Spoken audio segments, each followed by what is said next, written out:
Morning, Pete here. Just out in the shed actually. Just gonna change this rear tire soon. I was gonna do it today, but I don't think I will because there's still a little bit left, and I'm so tight. I just don't want to change it yet, to be honest. But I've owned the bike now for 2 years. I've done just over 3,000 miles. It's got 3,500 miles on the 3,700 on the clock, and I bought it with 650 miles on the clock.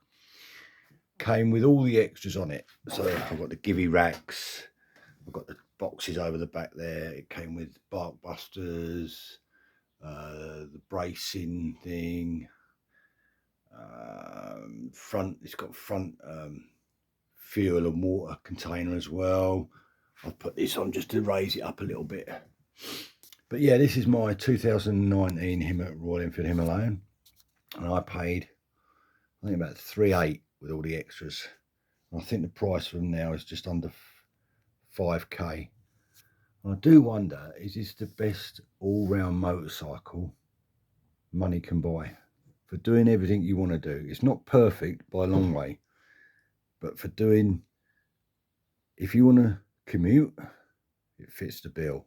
Unless you're on motorways all the time, but it'll keep up with the speed limit. I can put luggage on it and I can go wherever I want. I mean, these bikes have been around the world, everybody knows that. Also, they're great off-road as well, so you've got the trail riding as well.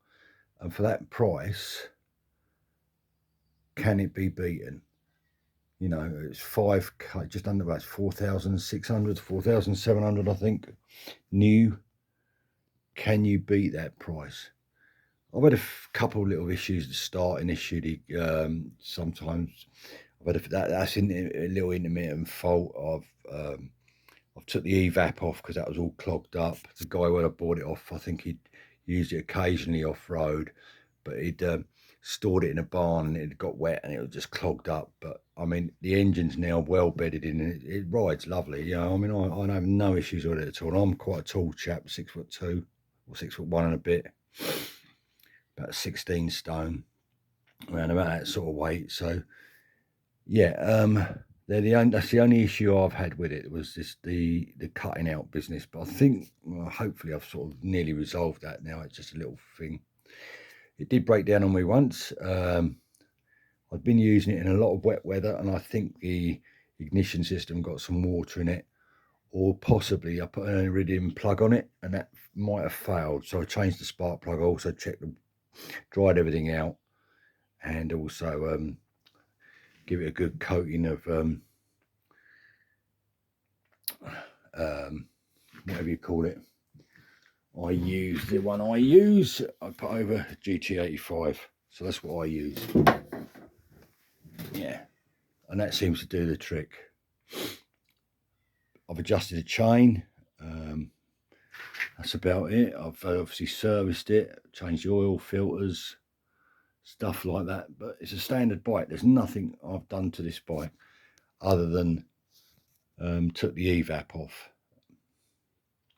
I thought about doing the, lift tech cam, changing the exhaust, but I don't need to.